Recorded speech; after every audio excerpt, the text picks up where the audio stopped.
आतंकियों के साथ कनाडा खड़ा है, जस्टिन ट्रूडो खड़े हैं और भारत और कनाडा इस वक्त आमने सामने।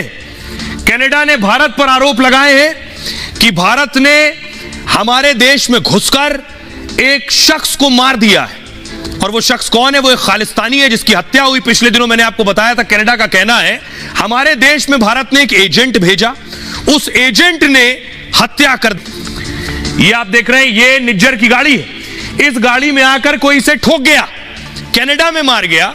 सोचिए, कनाडा की अपनी पुलिस नहीं बचा पाई उनके नागरिक को, ये कनाडा का नागरिक भी था, न पुलिस बचा पाई न एजेंसियां बचा पाई, सब हाथ मलते रह गए। कोई मार के चला गया, अब जब कोई ठोक गया है तो कह रहे हैं भारत से कोई आया था, भारत का एजेंट था जो मार गया है।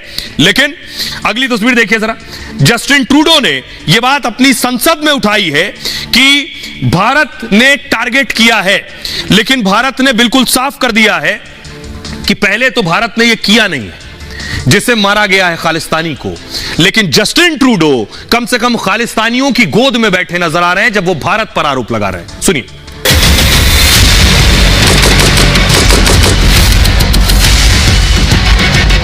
एक आतंकी की हत्या के बाद कनाडा और भारत आमने सामने आ गए। आतंकी हरदीप सिंह निज्जर को कनाडा में ही गोलियों से भून डाला गया था। कनाडा अब निज्जर की हत्या का आरोप भारतीय एजेंट पर लगा रहा है। फिल्मी कहानी गढ़ने की कोशिश कर रहा है कि भारत समर्थित एजेंट ने कनाडा में घुसकर निज्जर को मौत की नींद सुला दिया। दोनों देशों के बीच तनाव बढ़ गया है। कनाडा ने भारत के एक टॉप डिप्लोमेट को देश से बाहर जाने को बोल दिया है। कनाडा की वार पर भारत ने भी जोरदार पलटवार किया। भारत ने भी कनाडा के राजनयिक को 5 दिन के अंदर हिंदुस्तान छोड़ने का आदेश जारी कर दिया है। अब आपको बताता हूं, जो भारत पर आरोप लगा रहे हैं जस्टिन ट्रूडो, यह निज्जर ढेर कैसे किया गया। निज्जर को कनाडा में ही ढेर किया गया। ये देख रहे हैं, ये है निज्जर, खालिस्तानी आतंकी है। 2020 में हरदीप सिंह निज्जर को आतंकी घोषित कर दिया गया था। हमारे यहां ये आतंकी है, वहां कनाडा में ये नागरिक है। पहले तो यही गलत है कि कनाडा हमारे आतंकी को पाल पोस रहा अपने यहां। भारतीय एजेंसी NIA ने इसे आतंकी घोषित किया। हरदीप सिंह निज्जर पर सोचिए 10 लाख का इनाम है भारत। आतंकी निज्जर गुरपतवंत सिंह पन्नू का नाम आपने सुना होगा, सिख फॉर जस्टिस वाला पन्नू, उसका करीबी है। अब इनके साथ हुआ क्या, 18 जून को निज्जर निकल रहे थे कहीं से और इनकी हत्या कर दी गई। गाड़ी में सवार थे, ब्रिटिश कोलंबिया गुरुद्वारे के पास गोलियों से भून दिया गया। वक्त हो रहा था रात के 8:30, 2 बाइक सवार आए और ठाए ठाए करके निकल गए। हमले के दौरान निज्जर अपनी कार में सवार था। निज्जर गुरु नानक सिख गुरुद्वारे से बाहर जा रहा था। निज्जर इस गुरुद्वारे का प्रधान भी था, जहां इसकी हत्या की गई उसी गुरुद्वारे का प्रमुख था ये। हमलावरों ने कार के अंदर ही इसे गोलियों से भून दिया। निज्जर को कार से निकलने तक का वक्त नहीं मिला। गोली लगने से कार में ही आतंकी निज्जर की मौत हो गई। अब सोचिए, कनाडा में कनाडा पुलिस कुछ नहीं कर पाई, उनकी सिक्योरिटी एजेंसीज कुछ नहीं कर पाई, कोई आकर ठोक गया तो भारत ने मार दिया। सुनिए जरा क्या कुछ कह रहे हैं एक पत्रकार जो भारत के हक की बात कर रहे हैं। ताहिर असलम हैं, कनाडा के जर्नलिस्ट हैं, उन्हें सुनिए। प्राइम मिनिस्टर ट्रूडो अभी 2 रोज पहले ही भारत से वापस लौटे हैं और भारत से वापस लौटते हुए उनके हवाले से बहुत कंट्रोवर्शियल खबरें न सिर्फ भारतीय मीडिया में बल्कि कैनेडियन मीडिया में भी चल रही थी। तो ये एक बहुत ही इंपॉर्टेंट क्वेश्चन है कि आफ्टर ऑल ये जो रेवोल्यूशन है 3 माह बाद एकदम से भारत से लौटने के बाद ही क्यों हो रही है। मगर प्राइम मिनिस्टर ट्रूडो ने कैनेडियन पार्लियामेंट में खिताब करते हुए ये भी कहा कि उन्होंने प्राइम मिनिस्टर मोदी से भारत में इस मौजू पे बात भी की थी। बहरहाल इससे पहले इस तरह की खबर न भारतीय तरफ से न कैनेडियन तरफ से हमारे सामने आई। अब आपको बताऊं कि इससे पहले जस्टिन ट्रूडो, आपको याद होगा, G20 में भारत आए थे। ये तस्वीर देख रहे हैं, प्रधानमंत्री नरेंद्र मोदी से मिले थे जस्टिन ट्रूडो। द्विपक्षीय बातचीत भी हुई थी दोनों की। प्रधानमंत्री मोदी ने तभी खालिस्तान पर ट्रूडो को टाइट कर दिया था। अब ट्रूडो पहुंचे वापस कनाडा, विमान खराब हो गया था, 2 दिन यहीं रुके ट्रूडो। अगली तस्वीर दिखाई। अब ये कनाडा की संसद में खड़े होकर भारत के खिलाफ जहर उगल रहे हैं। ट्रूडो ने क्या कहा है, भारत पर क्या आरोप लगाए अपनी संसद में, और भारत ने क्या जवाब दिया है, 2 टूक जरा देखिए। ट्रूडो ने कहा अपनी संसद के अंदर, निज्जर की हत्या में भारत के कनेक्शन की हम जांच कर रहे हैं। यह हमारी संप्रभुता का उल्लंघन है। हमने भारतीय राजनयिक को देश से निकाल दिया है। यानी कनाडा ने क्या किया, जो हमारे राजनयिक कनाडा में है उनसे कहा आप जाइए, देश से निकाल दिया। G20 में भी भारत के सामने यह मुद्दा उठाया है, हम इस मामले की तह तक जाएंगे, यह कहा है ट्रूडो ने। अब देखिए भारत ने इस पर जवाब दिया कि कनाडा के आरोपों में कोई दम नहीं है, खालिस्तानी आतंकियों को से ध्यान हटाने की कोशिश कर रहे हैं सिर्फ कनाडा। 5 दिन में कनाडा के राजनयिक देश छोड़ दें, भारत ने भी कह दिया है। उन्होंने हमारे राजनयिक को हटाया तो हमने भी कहा कनाडा के राजनयिक भी अपना बोरिया बिस्तर बांध ले यहां से और 5 दिन में भारत छोड़ दे। भारत ने कनाडा को खालिस्तानी आतंकियों की लिस्ट दी है। अब तक कनाडा की सरकार ने कोई कार्रवाई नहीं की है। अब आइए आपको दिखाऊं, जो भारत में कनाडा के उच्चायुक्त हैं जिन्हें कहा गया है आप बैक पैक कर लीजिए। ये तस्वीर आप देख रहे हैं, ये है, इनका नाम है कैमरोन मैके। इनसे कहा गया है, अगर भारत के जो राजदूत वहां हैं कनाडा में, उन्हें कहा गया आप जाइए, तो इनसे भी कहा गया आप भी फ्लाइट पकड़ लीजिए। अब आइए आपको सुनवाता हूं, सुनिए क्या कुछ कह रहे हैं जस्टिन ट्रूडो और उनको जवाब दे रहे हैं विदेश मंत्री S Jaishankar. Canada is a rule of law country.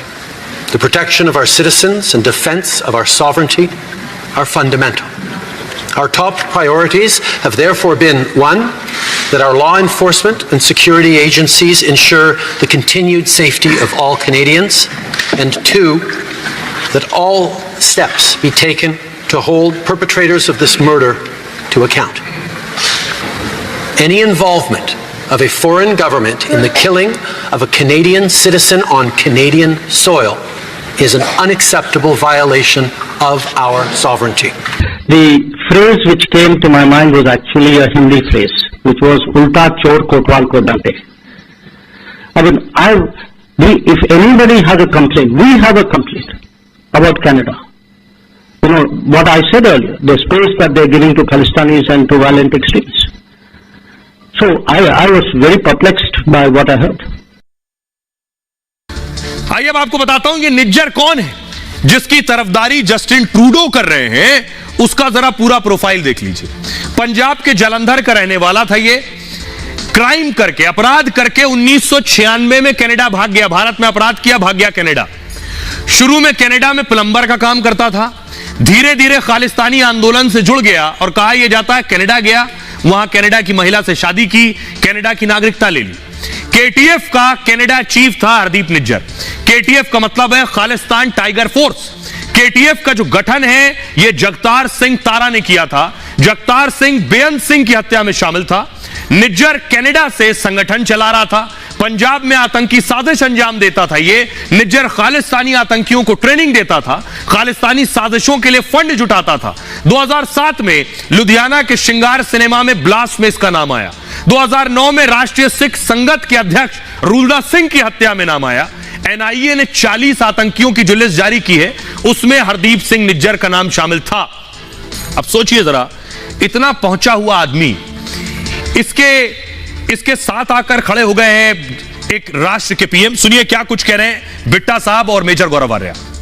Punjab के अंदर वोट बैंक की राजनीति ने पंजाब को तबाह किया। यही था ना कि हम सदा के लिए सरकार बना लेंगे, सदा के लिए। सरकार तो बनी या नहीं बनी, पर पंजाब तबाह हो गया। यही स्थिति आज कनाडा के अंदर है कि खालिस्तानियों का समर्थक लेने के लिए उनके दबाव में बयान देते हैं कि हमारी सरकारें बनती रहें, चाहे दूसरे देश में कितना भी बड़ा नुकसान हो, चाहे कल के अंदर इनको भी खमियाजा भुगतना पड़े कनाडा कौम। एक आतंकी निज्जर मारा जाता है और कनाडा की पार्लियामेंट में बवाल हो जाता है। अब सोचने वाली बात यह है कि निज्जर इनके लिए इतना इंपॉर्टेंट क्यों है? तो खालिस्तान प्रेम कनाडा में रच बस गया है। जस्टिन ट्रूडो तो खालिस्तानी प्रेमी है ही, इसके पिताजी भी खालिस्तानी प्रेमी थे और आज की तारीख में जस्टिन ट्रूडो की सरकार ही टिकी है खालिस्तानियों के सपोर्ट पर। अगर खालिस्तानी अपना सपोर्ट हटा दें तो कल जस्टिन ट्रूडो कनाडा का प्रधानमंत्री नहीं रहेगा। फसाद की सारी जड़ यही है दोस्तों। आइए अब आपको बताता हूं कनाडा में कुछ नया नहीं है। कनाडा में भारत विरोधी ताकतों को बढ़ावा मिलता है। ये एक तस्वीर आप देख रहे हैं। कनाडा में खालिस्तान आए दिन सड़कों पर है, भारत के खिलाफ विरोध प्रदर्शन कर रहा है खालिस्तान। अगली तस्वीर दिखाइए जरा। ये एक और तस्वीर आप देख रहे हैं, खालिस्तान में लोग सड़कों पर उतरे हैं, भारत के खिलाफ आवाज उठा रहे हैं। ट्रूडो ने कान में तेल डाल रखा है। अगली तस्वीर दिखाइए। भारत में ही जनमत संग्रह हो रहा है। कनाडा में भारत के खिलाफ जनमत संग्रह हो रहा है। भारत को तोड़ने के लिए इन खालिस्तानियों की साजिश क्या है, जरा वो देखिए। किस साजिश के तहत ये चाहते हैं भारत को तोड़ना, और ट्रूडो ने इन्हें अपनी गोद में बिठाया हुआ है। ये आप देख रहे हैं भारत का नक्शा। खालिस्तान एक देश विरोधी प्लान है। मकसद है भारत से अलग एक देश बना ले, मतलब भारत को तोड़ने की बड़ी साजिश, सिखों के नाम पर अलग देश की मांग। खालिस्तानी सिर्फ पंजाब को ही अपना हिस्सा नहीं मानते, चंडीगढ़, हरियाणा, हिमाचल, दिल्ली तक उनका दावा है। उत्तर प्रदेश, उत्तराखंड, राजस्थान के कुछ इलाकों को भी अपना बताते हैं, और इन्हें भारत से अलग करने का प्लान में लगे रहते हैं। कुछ खालिस्तान समर्थकों ने भी देश में इस बात का कड़ा विरोध किया, लेकिन भारत में सरकार और जनता ने कड़ा विरोध किया। तो खालिस्तान के लिए वो आतंकवाद तक का सहारा लेने लगे। सरकार की सख्ती और जनता के विरोध से प्लान नाकाम हुआ। तो अब विदेशों से खालिस्तानी एजेंडा पूरा करने में लगे हैं। वो भारत विरोधी नारे लगाते हैं, लोगों को भड़काते हैं। साजिश है कि कहीं भी भारत और भारतीयों पर हमले हो, मतलब तेजी से बढ़ता भारत हिंसा को लेकर बदनाम हो, किसी भी तरह से भारत को अस्थिर करने का प्लान है। यह है खालिस्तानी प्लान। आइए आपको बताते हैं कि आखिर ट्रूडो क्यों खालिस्तानी समर्थक हो गए। वजह है ये, वजह यह है कनाडा में ट्रूडो इस वक्त मुश्किल में है। उनकी प्रधानमंत्री की कुर्सी दांव पर लगी है, इसलिए वो खालिस्तानियों के साथ खड़े हैं। ट्रूडो दरअसल ध्यान भटकाना चाहते हैं, पहली वजह क्योंकि संसद में वो मुश्किल में फंसे हैं। विपक्षी नेता ट्रूडो पर आक्रामक है, विपक्षी नेता सरकार की नीतियों की बखिया उधेड़ रहे हैं। दूसरी वजह है उनके देश में महंगाई बढ़ गई है, आवास संकट बढ़ रहा है, जिससे लोकप्रियता इनकी कम हो रही है, वोट बैंक की राजनीति कर रहे हैं। तीसरी वजह यह है वहां 24 लाख लोग भारतीय मूल के हैं, 7 लाख सिख समुदाय से आते हैं। कनाडा की सियासत में सिख मायने रखते हैं, सियासी पार्टियों में बड़े बड़े पदों पर सिख हैं, पार्टी के मैनिफेस्टो में भी सिखों का जिक्र होता है। यह है ट्रूडो चाहते हैं, इसलिए खालिस्तानियों को साथ दे रहे हैं। लेकिन मैं आपको बताऊं, हिंदुस्तान का जो सिख समुदाय है उसका खालिस्तान और खालिस्तानियों से कोई ताल्लुक नहीं। अगर यही हुआ तो कनाडा भी पाकिस्तान बन जाएगा। क्यों कह रहा हूं मैं? भारत ने कनाडा को आगाह कर दिया है, पीएम ने उन्हें सतर्क रहने की हिदायत दी है। G20 के दौरान कहा आप खतरों से खेल रहे हैं, खालिस्तानियों का समर्थन आपको बर्बाद कर देगा। सूत्रों के मुताबिक ये बातें उन्होंने साफ साफ बताई। इसी दौरान जस्टिस ट्रूडो उन्हें चुपचाप सुनते रहे। मोदी ने कहा पाकिस्तान भी ऐसा ही करता था, वो लगातार भारत के खिलाफ आग उगलता था, मस्जिदों में भारत के खिलाफ जहर घोलता था, उसने जमकर भारत विरोधी भावनाएं भड़काई। पाकिस्तान ने अपनी नई पीढ़ी को जहरीला बना दिया क्योंकि सियासी दलों को फायदा दिखता था। शुरुआत में सियासतदानों को फायदा मिला भी, नतीजा हुआ कि अब पाकिस्तान बर्बाद हो रहा है। पाकिस्तान अब बारूद के ढेर पर है, वहां रोज बम धमाके हो रहे हैं, बेगुनाह मासूम मारे जा रहे हैं, सरकार लाचार नजर आ रही है, उसे बाहर निकलने का रास्ता नहीं सूझ रहा है।